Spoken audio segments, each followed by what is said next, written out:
And welcome everyone. Nice to have you with us. I hope you can hear me. Looking like my signal is poor right at the moment. I'm not quite sure why.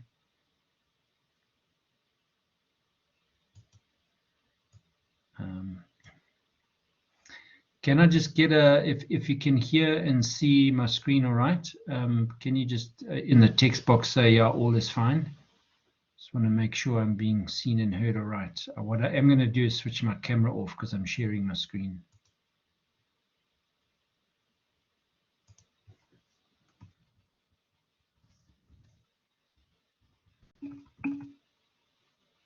Thank you very much. That's great. Okay. So it is Thursday, the 21st of April, 2021. And thanks for joining us. This session is kind of an initial chat through part 2 of the assignment. So that's what I'm aiming to do tonight. Thanks, Taimani. Yeah, it's just showing that our signal is very poor from my side. So it's a bit annoying, but I'll see how we go. If it drops off, yeah, I'll just try and reconnect another way. So my intention tonight is mainly to look through part 2 of the assignment to give you a heads up. It's not due until, let me just call up the slides and continue with that. So it's due on the end of May, and I will be doing another 1 or 2 sessions in May to chat through further detail around this, and actually also to give a heads up going into the final submission, which is only 2 weeks after that, on the 15th of June. So I intend to have at least 2, possibly 3 chats in May, and looking at, just in further detail and looking ahead to the final submission. So that's what we'll aim to. It'll probably be the next session I'll probably have in the 2nd week of May. The 1st week of May, with public holidays and so on, is lining up to be already quite busy. So just to note, okay, the Ask Task, I have published the Ask Tasks online, except for the kind of the first intro one, which I'll put together probably tomorrow. But in the meantime, you can look at the Ask Tasks. They're mostly just very simple quizzes. In your assignment, don't worry about COVID, Corona, lockdown, etc. Just imagine a normal world. You can if you want to. So, I mean, you choose, but I'm just saying I'm quite happy if you want to continue with your assignment as if we're living in a non-COVID world. So don't fuss too much about that. So that's cool. If you've got any questions as we go along, feel free to just chip in or type in the chat box as we go through, so we can work it that way. So as we've said already, the whole assignment is based on your chosen scenario, either Insipal Care, SA Corporate Catering, or Jenga Sede. You've got to choose one and work with it all the way through your assignment, and please make sure you read the details of that carefully. Hopefully you've already done that as a result of the having done the first part of the assignment. And speaking of the first part of the assignment, by the way, I am still busy marking that. I've got till Monday to process the results. They then get just cross-checked against Biodiversity College. They check those, and then the results should get released to you. Sheree Swartz asking the Ask Tasks. You have, as far as I know, till the end of May to do the Ask Tasks, probably around the 28th of May. Most of them are really pretty short and simple. They're not onerous, and in fact, the 3 of the 4 that are there already are just very short, simple quizzes. Basically, with the Ask Tasks, you just have to attempt to do something and you get the marks. Okay, so it's kind of, you get 2.5% per Ask Task, and if you attempt the Ask Task, you get those marks. So that's sufficient to work through. And they should be, we are waiting for final confirmation on the due date for the Ask Tasks, but it shouldn't be earlier than the end of, or towards the very end of May. Right, task 2 is made up of 5 questions, and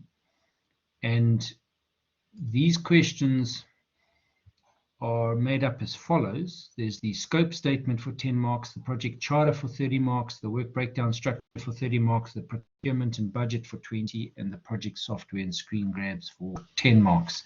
And I want to just work through these in some detail now. Just looking ahead also to your final submission, just to remind you, and this is what's due in the middle of June, there's activity 1, which is kind of reworking of part 1 of your assignment. Activity 2 is a resubmission of task 2 with some corrections. Now it's worth very little marks, that, so don't panic about getting all of that perfect. You don't have to spend much effort on activity 1 and activity 2. You won't have to spend that much time. And then activity 3, simple ICE task discussion, and that's worth 5 out of 100. The predominant work you will be doing is on the resource assignment matrix for 25 marks and the software solution or the Gantt chart for 50 marks. And then there's a small reflection report. So that's just looking ahead to the final task in June, and we'll go through that in more detail towards the end of this month. Okay, so question 1 of part 2. So this is now what's due on the 30th of May.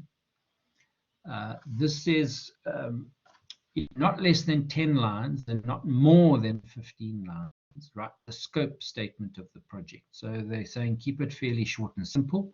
The scope statement should give the following: a broad description of what the project will produce or deliver, a list of any things that will not be produced. So a scope statement says what you're not going to be putting together, the total budget of the project and estimates of the timing of the spend. I'm going to give you an example now, and the broad schedule of the project. So it's the scope statement really includes the 3 key things in any project. It's what you're going to do, how long it's going to take, the schedule for it, and how much it's going to cost. Okay, those are the core 3 elements that we look at. Now there is guidance on pages 84 to 80 of the text. But I want to give you a short example of something. This is a fairly brief example of something I've just made up as a scope statement for a project, and it's to give you some guidance on what the way you might want to look at putting yours together. It says the following: this project will deliver a boutique conference center with capacity for up to 30 guests, including overnight accommodation. It will also provide a health spa and an entertainment room. The project will not include a swimming pool, tennis courts, or any data and IT equipment for this conference center. The overall of the cost of the project is 75 million rand, broken down as follows: professional fees of 16% paid up front, it's 12 million. Construction deposit of 20%, also paid up front, 15 million. In progress payments, 5 of those at 12%. Each, and that's 9 million rand each as progress is made, and a contingency or reserve amount of 4% of the total budget of 3 million. So it's a very broad, brief breakdown of the overall budget of the project. Remember, this is going into one scope statement. You're saying what you're going to do, what you're not going to do, the overall cost and timing of that, broad timing of that cost. It's not hectic detail in a scope statement. And then continuing with the scope statement, you say the schedule is as follows: starting 1 July 2021. The design process and sign-off will take 3 months. The plan submission and approval will take 3 months. Site setup will take 2 weeks. Construction will take 20 weeks. And the anticipated handover date is 31 May 2022. Now, here's a bit of a tip. What you can do questions 2 and 3 first, and then come back and write your question 1, because questions 2 and 3 will give you the kind of more detail that you need. And then when you come back and write your scope statement, you just write it at a very summary level, because in questions 2 and 3, you've got to do most of this work in more detail anyway. So let me just go back to the first slide. It's saying this project will deliver a boutique conference center, a short, brief spec of what might be included in it and not included, the overall cost, and the timing of when those payments will be made, very roughly, and then the schedule, how long you think this project is going to take with the key milestones. So that's your scope statement. It's something pretty short and simple. Okay, I'm just going to pause for 1 second because my signal is pretty bad. I just want to check what's going on with the signal, and then I will continue. Just please give me about 30, 40 seconds.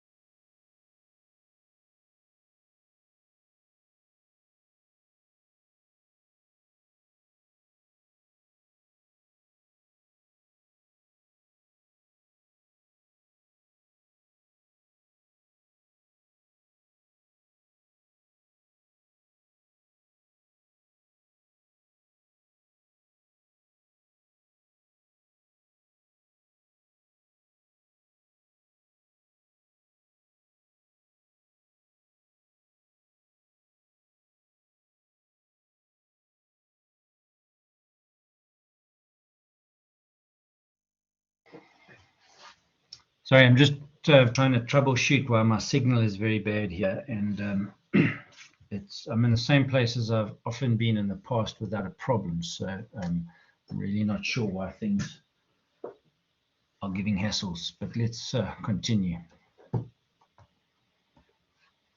And hoping you can still see and hear all right. Okay, so that's the scope statement. I've given you a brief example of one, and you would obviously apply it to your project scenario. Don't copy and paste exactly what I've got here. Obviously, do your own scope statement and see how that goes right up your own one. But that's just a broad example. Question 2, I'm not going to cover in too much detail because there's clear guidance here. It says develop a project charter for the project. This is clearly described on page 81 of the textbook with an example on page 82. And it's also clearly spelled out in the mark allocation table given on page 14 of the assignment. Very clearly gives you what you are expected to do.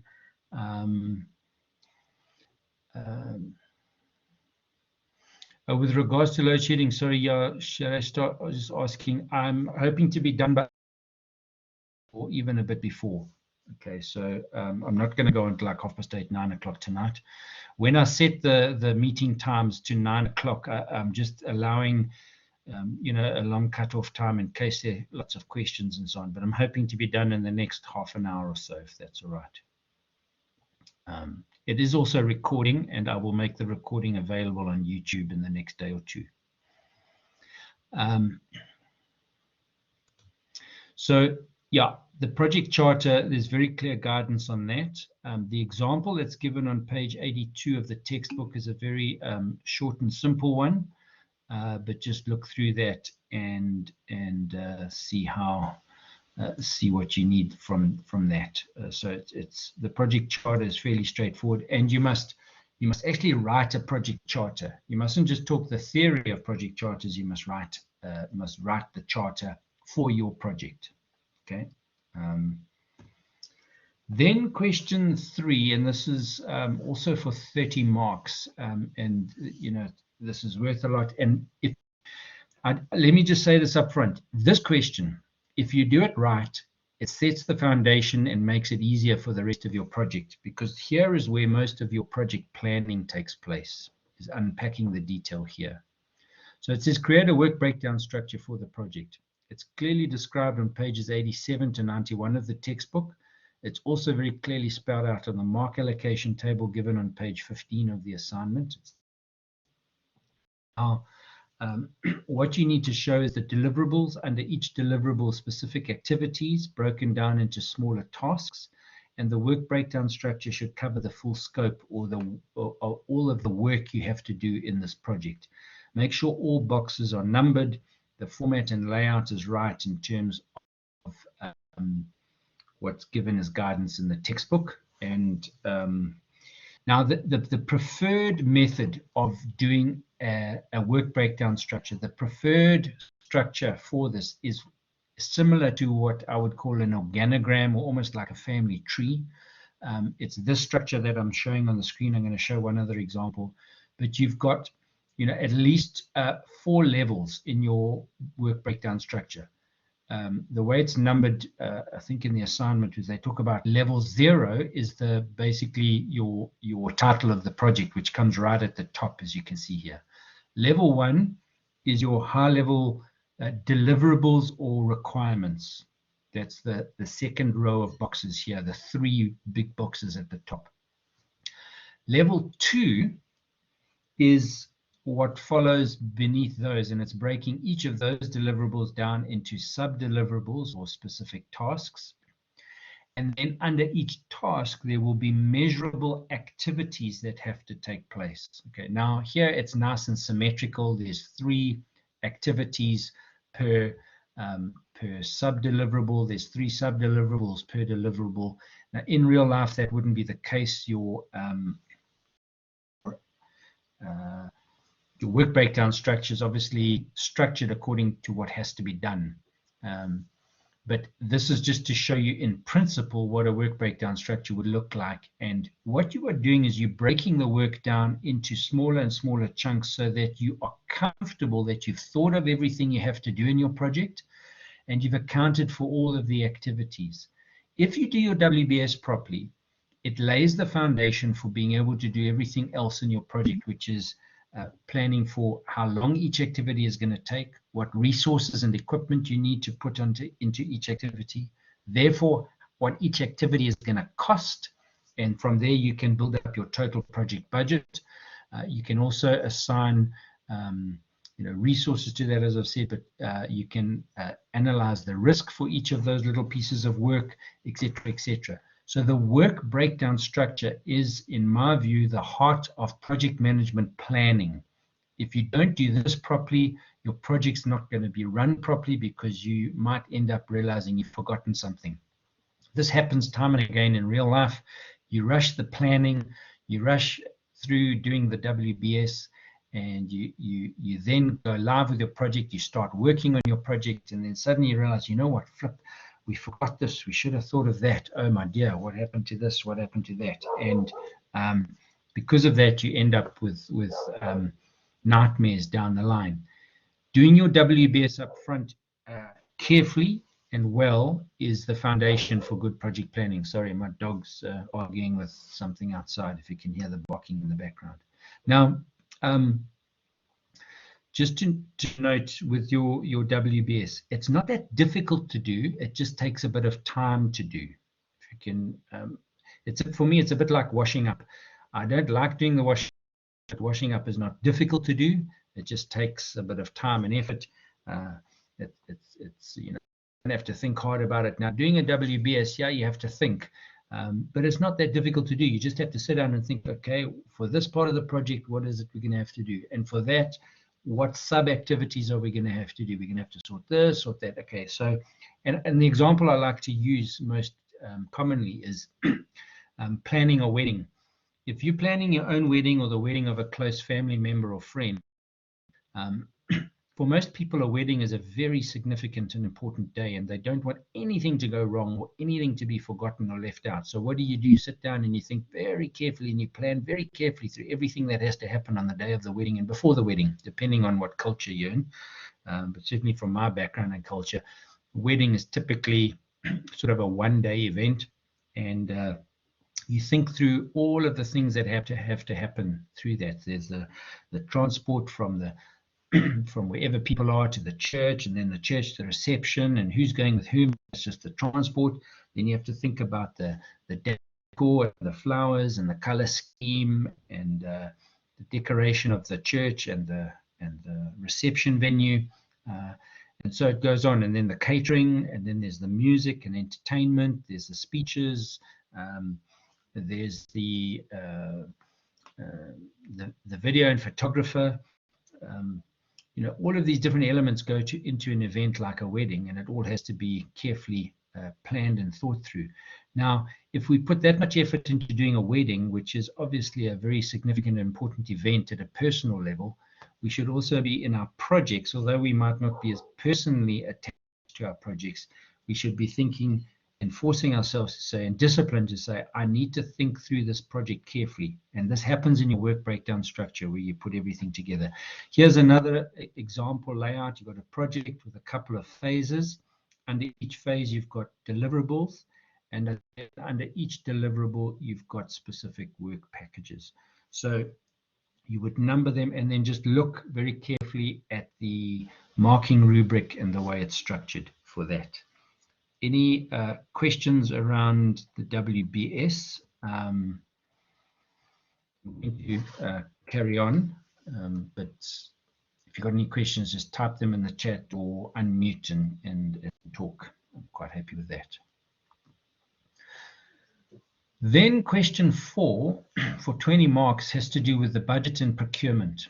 It says here, using the work breakdown structure created in question 3 above, so using what you've just done before, and as I said just now, your work breakdown structure is the foundation for everything that follows. So do it properly and the rest of the project becomes a little bit easier to map out. So using the WBS, choose one resource or item that the project requires and that may need to be bought or manufactured, and create a procurement plan for this one resource or item selected. It's for 10 marks. So the plan should provide evidence showing how the service provider was selected. So you want to get 3 quotes and stating the reasons for selecting that service provider. So for this, you're saying, let's say your project needs 5 new laptop computers.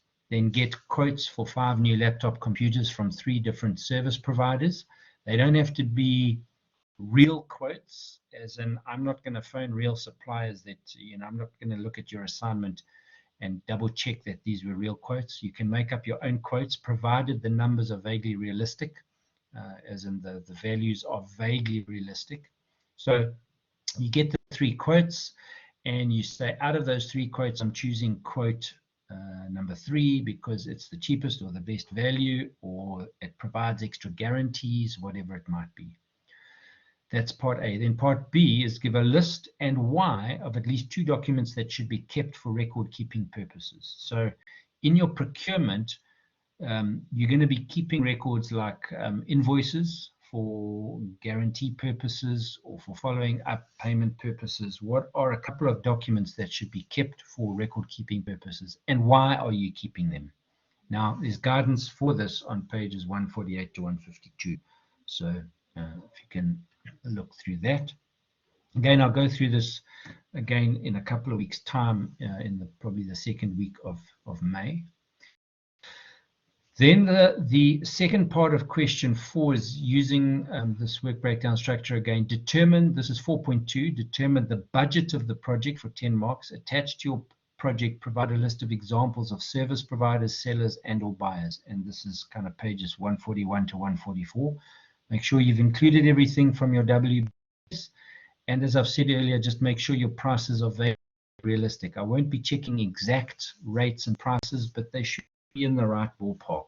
I'm not marking your assignments as to how accurate they are in terms of pricing and things like that. I'm more looking at, have you followed the principles of project management and project planning and project implementation? So have you shown that you've thought through your budget carefully, and have you got a nice detailed budget for your project?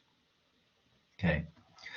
And then lastly, question 5. It looks a little bit complicated, but it's not that bad. And it says here, for each of the project software activities below, you're required to capture the screen of the settings applied and copy the screen and paste it in your answer under the following headings: project creation and storage, properties, project information, calendar, and examples for formatting and customization. Now, what this is referring to is what you will do on Team Gantt. Now, here's the kind of more detailed question. It's the same question. It says using project management software. Now, you can use MS Project if you have it, or some other project management software, provided it represents things correctly and accurately. But we recommend using Team Gantt. It's teamgantt.com. Here are the details around it, teamgantt.com. There are a couple of YouTube videos you can watch for guidance on setting up. I'm just going to give you a very quick demo now. You can, on this, assign 3 people, including yourself, and 5 what are called labels or resources. So what we're suggesting is work with 5 or 6 people and 2 or 3 labels. That'll make more sense when you actually come to doing it.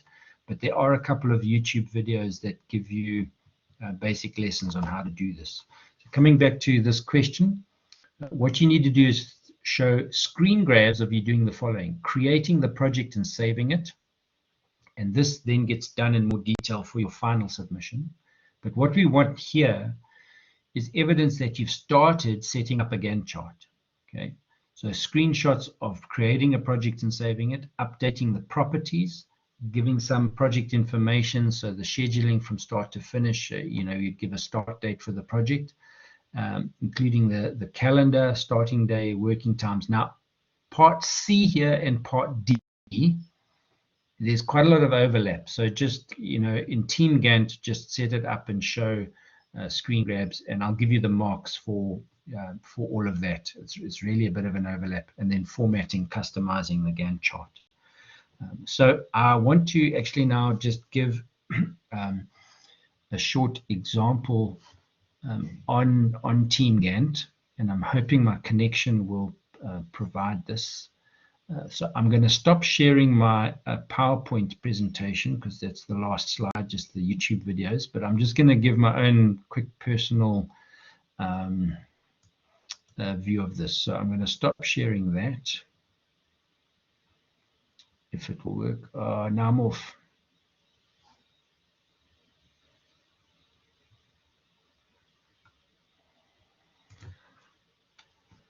Okay, that's that done. What I want to do is just pull this out.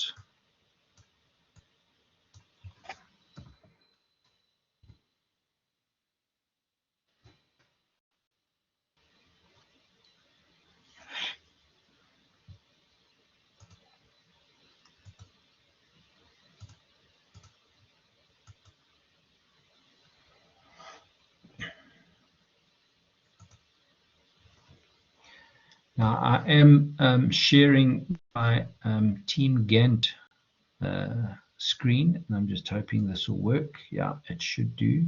Let me just pull this open a bit wider.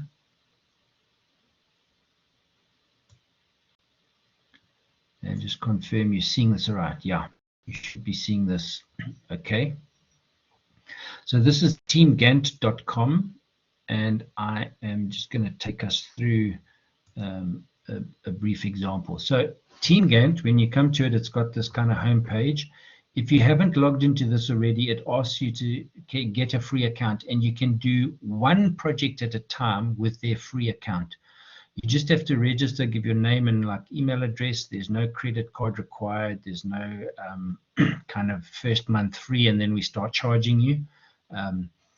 I set up an account once and never had to bother with anything again. So I'm going to just go to my login and hope that it works okay.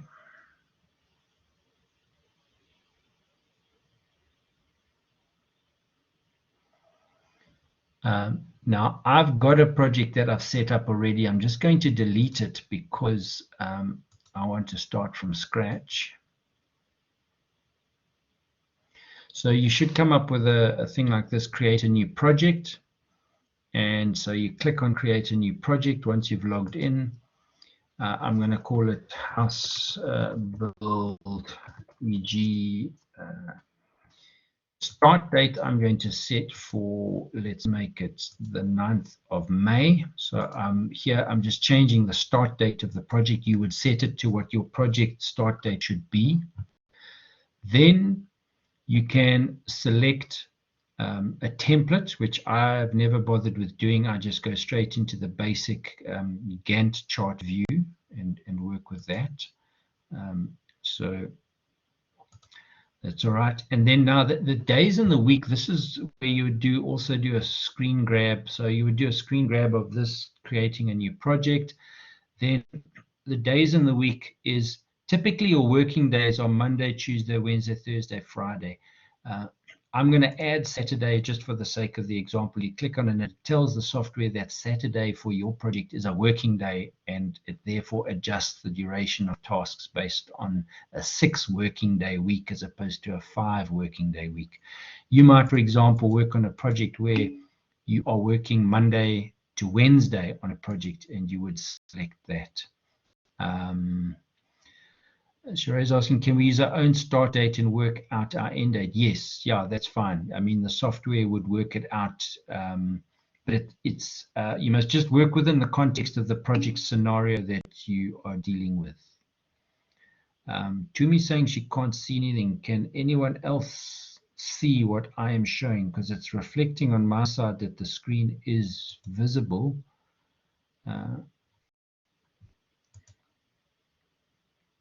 Is anyone else seeing this all right?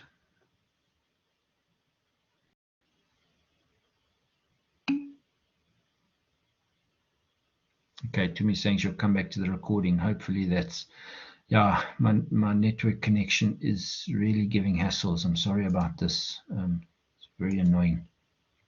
Okay, but let me just come back to this. So when you've set up your working days, which is typically a 5 week, you wouldn't have to change this really. You say create a new project, and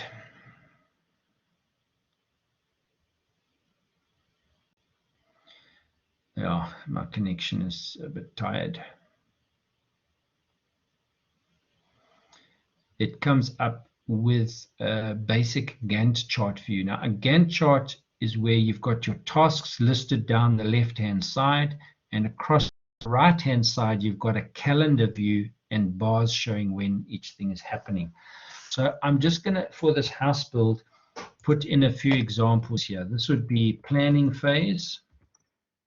And under it, and all I do is click on these lines, and it allows me to enter stuff. So I overwrite this and I say, for instance, first meeting with architect. In next line would be a first draft design that the architect puts together. Okay. All I'm doing is entering the names of these activities. I'm not putting in their durations yet or where they fit on the Gantt chart itself. I'm just putting in their name. Second meeting with architect.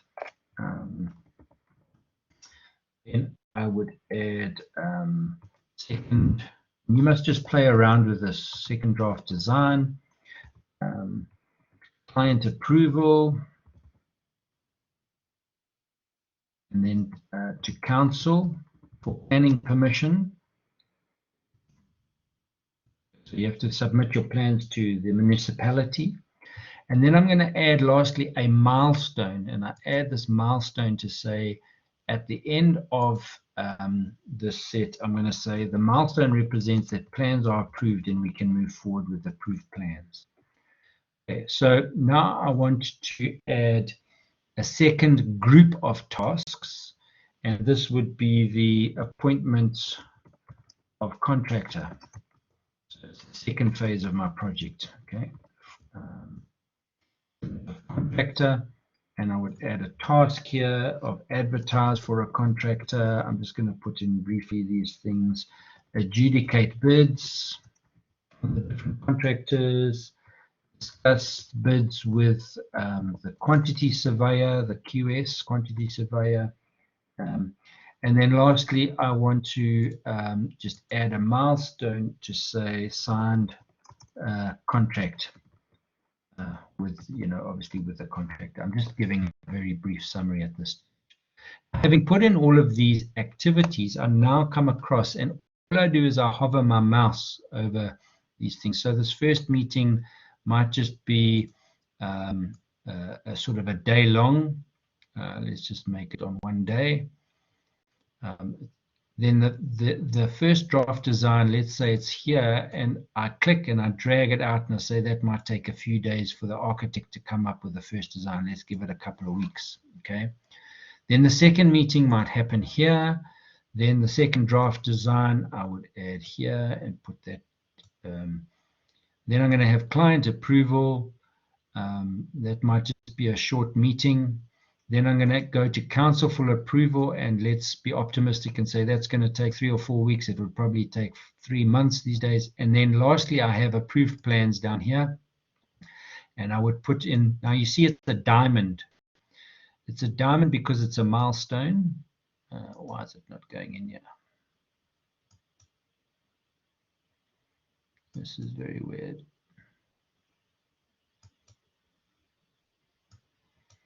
What?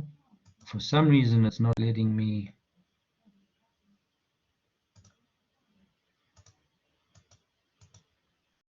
I don't know why it's not letting me put it in.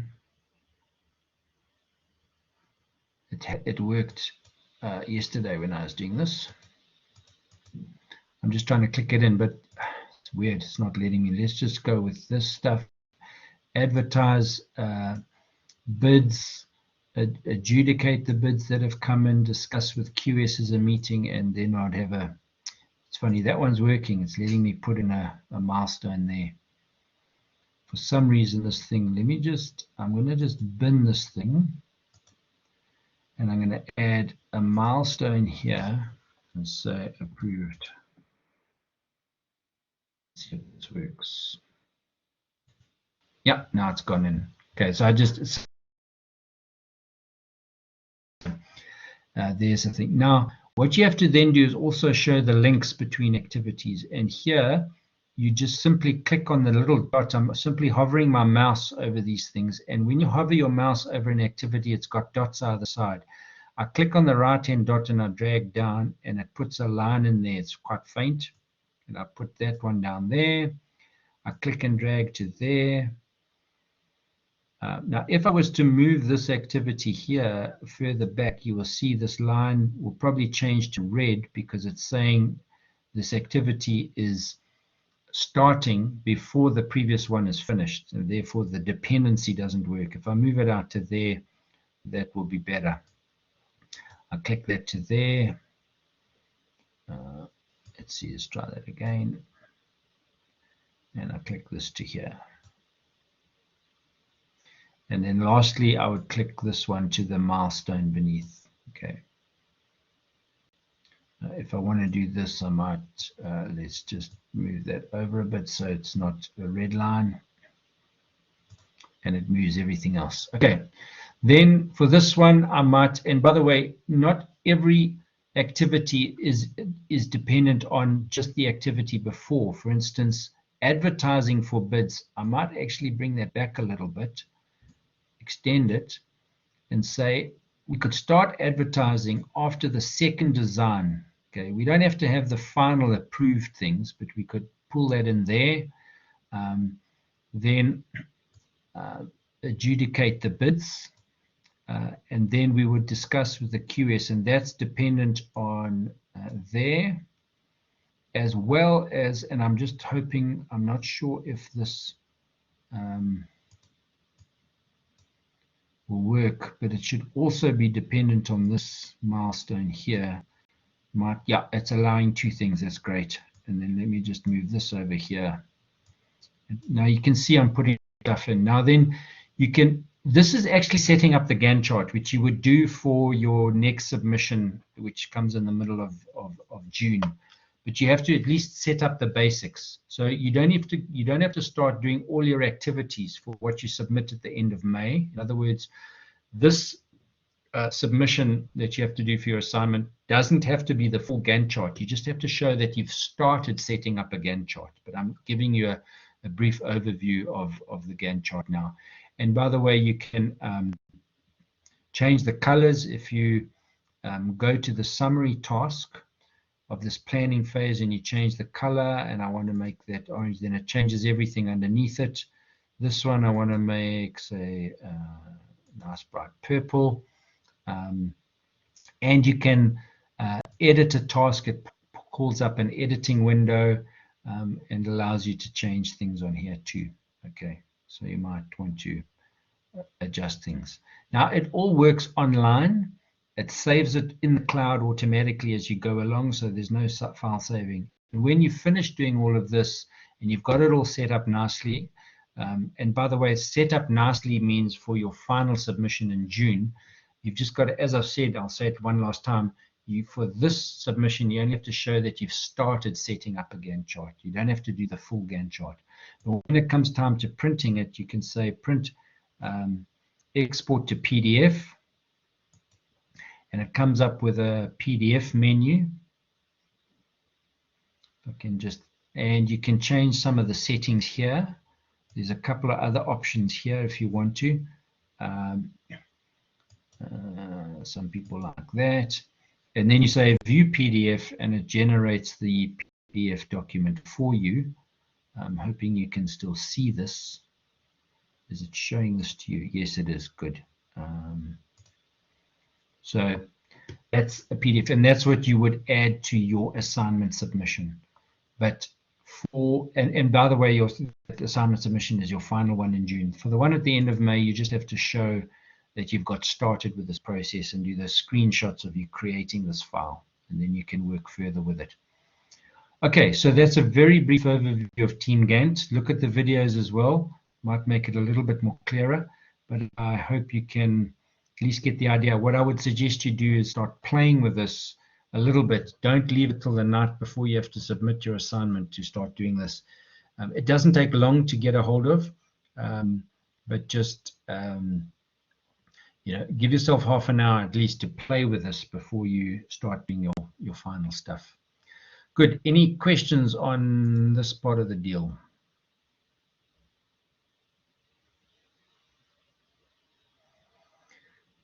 If not, then from my side, that's all for tonight. I'll stay online until you guys sign off. You're welcome to sign off. Just a reminder, as always, make sure your referencing is correct. You've got in-text references and your referencing is right for your assignments. But from my side, thank you guys for joining. Feel free to email me with any questions you might have. I'll stay online a bit longer for anyone who wants to ask anything specific. But from my side, as far as tonight's formal session is concerned, I'm done. And if you want to sign off, you're welcome to leave now. So thanks, guys, and well.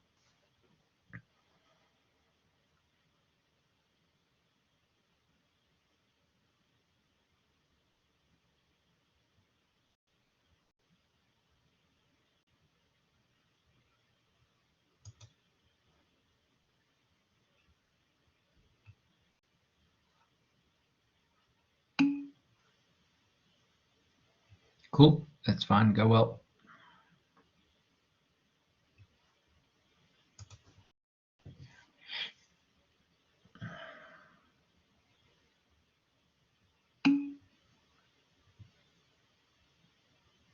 Cool. Thank you.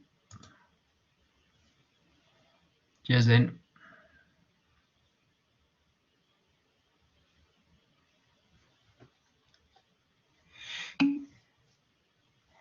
Cheers. Go well.